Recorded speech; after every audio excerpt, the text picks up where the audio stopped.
Absolutely, absolutely. Where you plan like that or you plan to plan?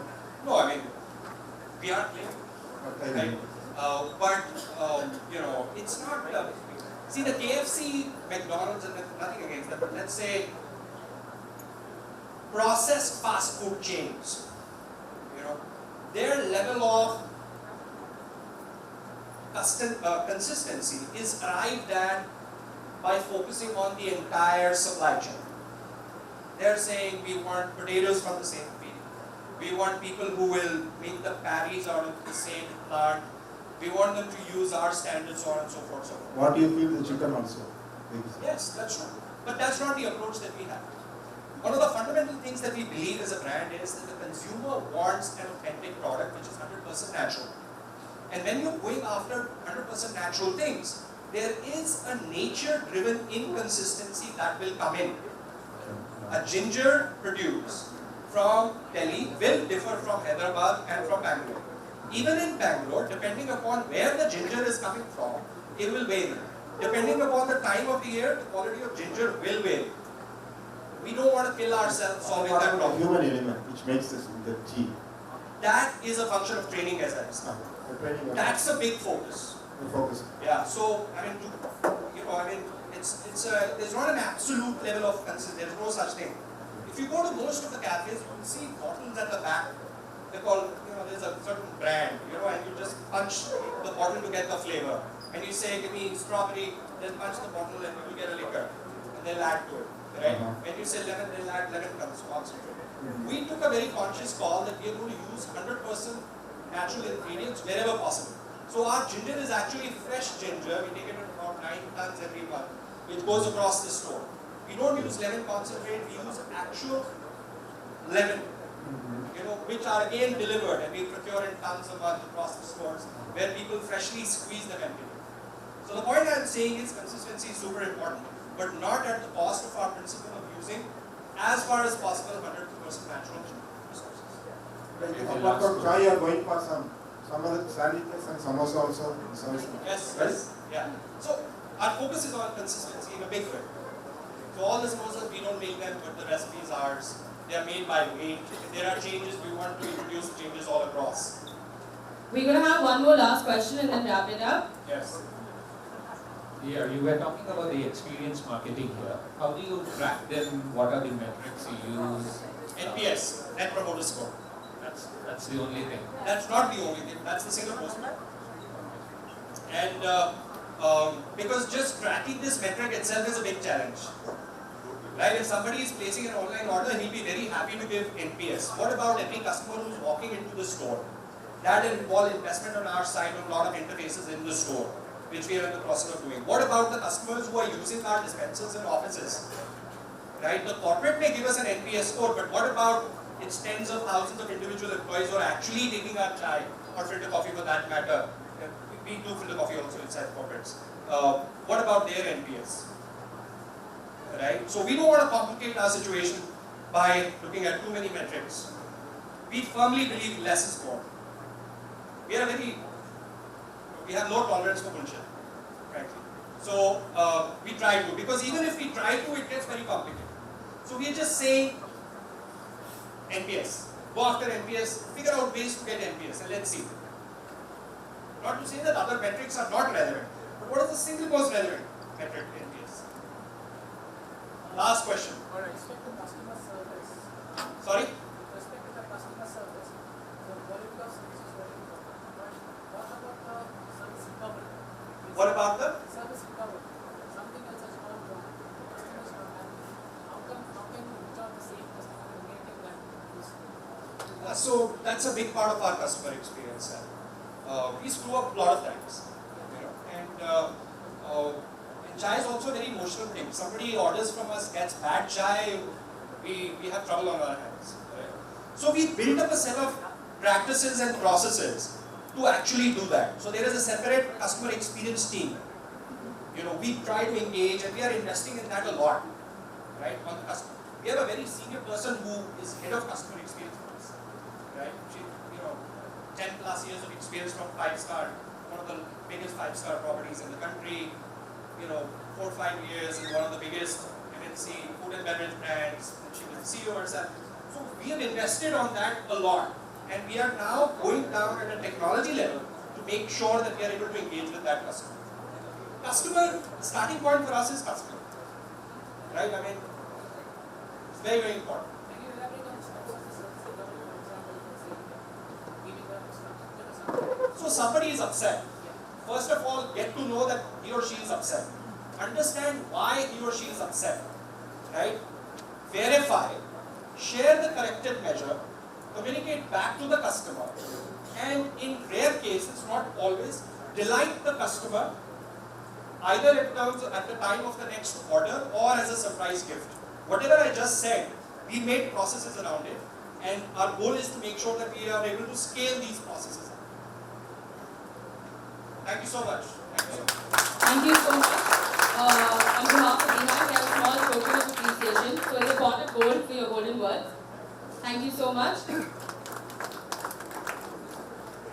Okay, so we at BHIVE believe that everything should be energetic and alive. This is not a classroom session. So just to check how awake all of you are, every time I scream BHIVE during the entire event, you have to scream BuzzFest.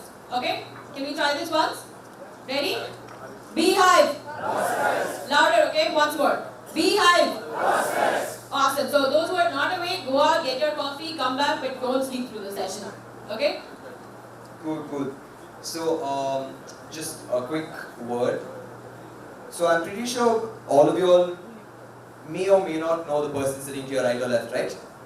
Because we don't have those name tags or a cup that says everyone's name or the designation or which company they're from. However, there is an app that does all of that for you. It's called Voyage Up. I would like all of you all to download it. And all you need to do is put in your company's name, what it is that you do in that company, and the kind of people that you're looking to connect with. And what will happen is the app will show you the next person who's also searching for the same thing, and you can connect via the app. So go ahead, download Voyage Up, and get connected. Okay, so to make this entire program a little more exciting, we have a small quiz. So we're going to ask 5 questions, not together, like we're going to ask one now and eventually. Very simple questions with very simple answers. So if you know the answer, raise your hand. And whoever we spot first with the right answer will get a gift from us. So don't shout out your answers, because when you shout out your ideas, they'll get stolen. okay, ready for the first question? Okay, so it's a very, very simple question. Who is the star muffin for Axis Bank? As in, who is their brand ambassador? Brilliant. It's And we have Deepika a winner. Padukone. Thank you. What's your name? Mr. Abhijit. Okay, so that was a Round of simple one. applause for Abhijit. Right? So we'd also like to thank Axis Bank for being one of our main sponsors. And I can see a lot of people standing for some odd reason. What we can do is, I can see a lot of free spaces in between. I would like people, whoever is sitting right next to those free spaces, to actually move in so that we can have people sitting on the outer corner of the place, right? So all those free spaces, please shift one step in so that we can have all the people standing in the back sitting down, right? We will now have our next panel discussion, which is Think Big Marketing Strategy. I'd like to call up on stage Amisha Sethi, an author and marketing leader, Simeran, Bhasin, a co-founder of Ragtagger Lifestyle Private Limited, Vipin Prasad, managing consultant, joining Docs Consultant Private Limited, and the moderator for this particular setup, Atish, founder at Skapari. Okay, so at the end of this session, if you have any questions, please raise your hand. We will come to you and give the mic, so to avoid any chaos. So just remember that at the end. Hi. Okay. So we'll just get right into it, right? We're running slightly late, so we'll get right into it. So this session is about marketing strategies. Okay. So I'll throw out the first question, right? So now, can you like let us know what goes into creating a marketing strategy?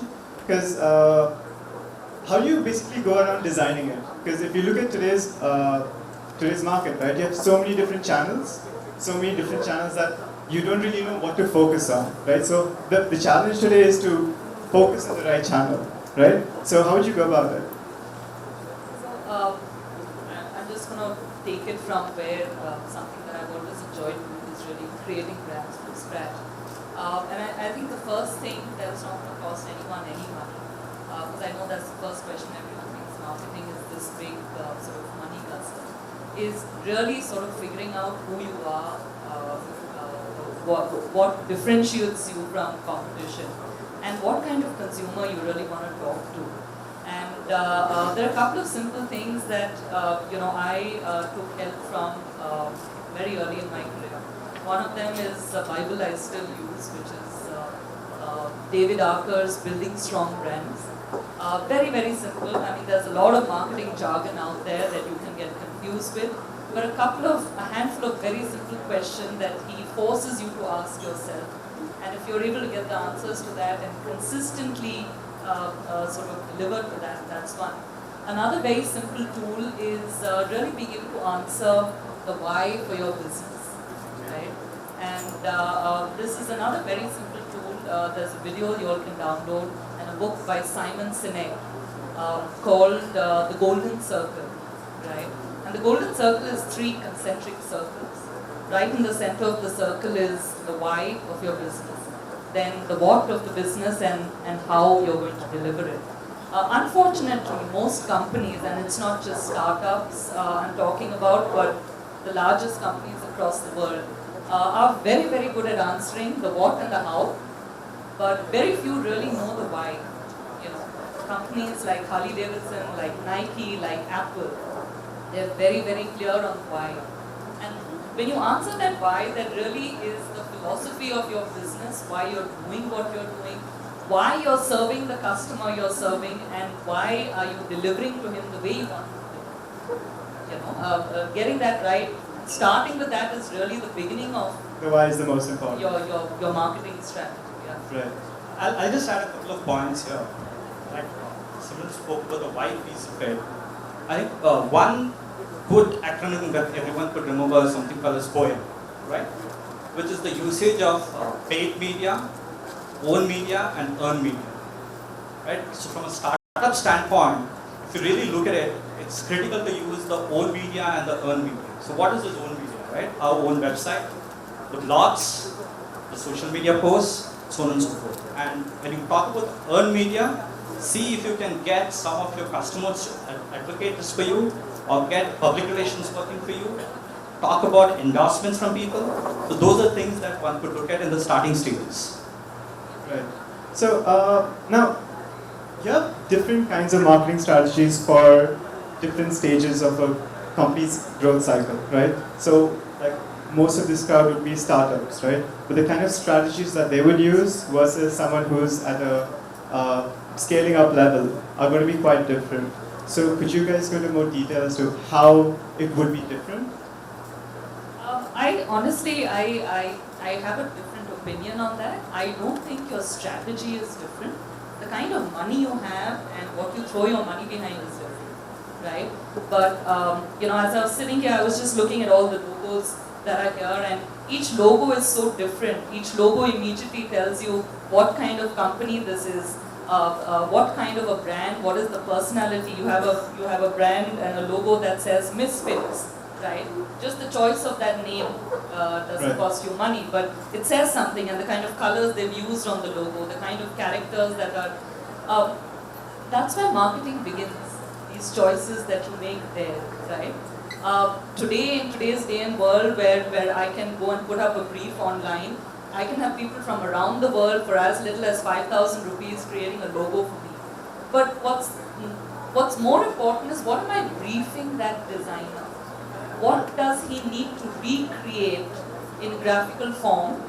Because that's really where my storytelling starts. Even if I get 25 visiting cards printed, that's my calling card when I'm handing it out to the next person.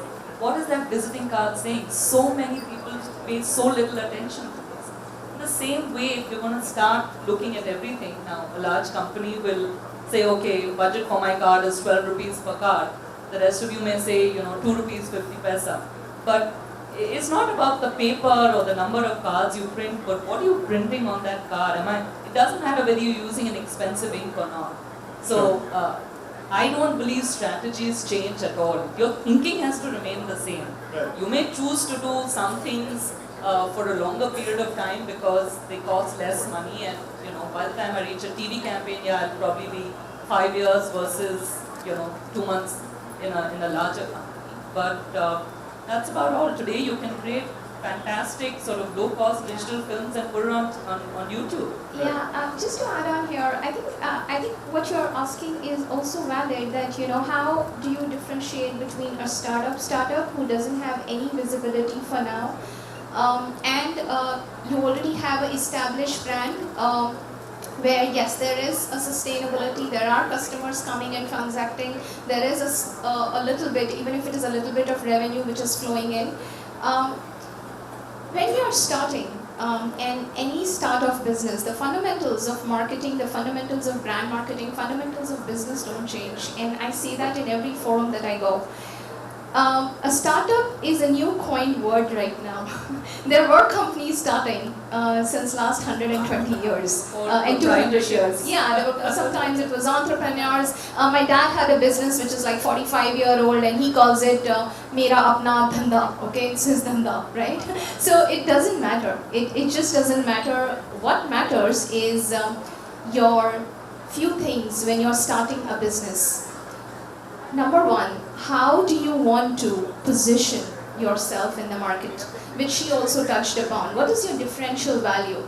Why are you even in the business? Is it because you had nothing to do, so you thought, let me create a business? No. What is the reason why you're in the business? And how can you articulately and very nicely and beautifully let the customer know and believe the reason that why you are in the business at the first place? Extremely important. I know I'm beautiful, but let people also think that I'm beautiful, right? So that is very important, and that rhyming is amazingly important. And thirdly, budgets, no budgets, less budget, investor is there, not there. You've got to have a game plan in mind. You cannot be in a business just thinking that, okay, you know what, I'm going to get some 5,000 downloads or 5,000 transacting customer, and I'm going to raise $2 million, and then I'm going to get 10,000 and I'm going to raise $5 million. You've got to have a game plan, and that is not a game plan, I'm sorry.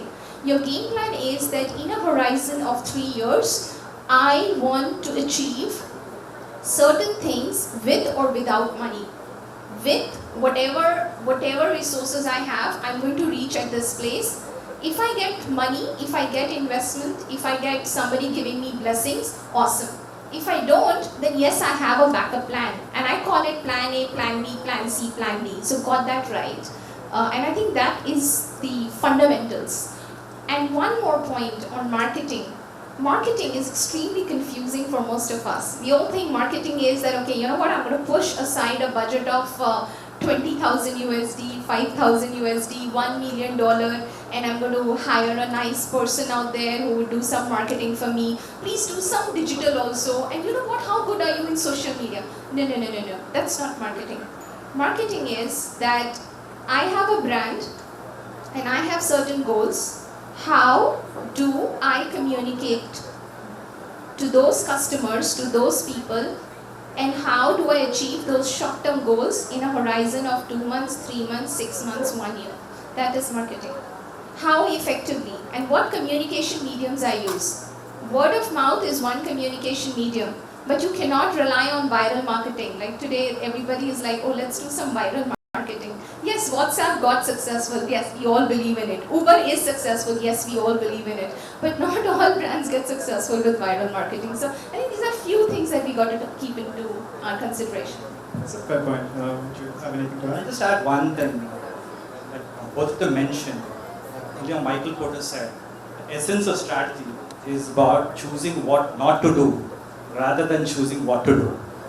He said, just be clear about what is it that we want to aim at. Actually, I'm glad that you brought that up, right? So now let's say we have figured all this out. We have our why and we've started our marketing, right? At what point do we know that it is time to stop? When is it time to pull the plug? How do we know if it's working or if it's not working? To me, a very simple layman's answer to that. When you find yourself arguing endlessly with a consumer, you're trying to convince them to use your product and they're fighting back and telling you, that's when you know you have to listen to what they're telling you. Why do they not want to use your product? Or what's the problem they have? If you aren't able to fix that and your arguments continue, it's a matter of time before you're going to have to shut shop, money or not. There's also a few things you can keep into consideration, which is called indicators. So let's say I have a strategy, long-term, short-term, nanosecond, whatever that strategy is. And there are certain performance indicators and perception indicators that can tell you whether you're in a right direction or not. So number one, it is not about the number of customers that you want to acquire over a period of time. Yes, it is an indication.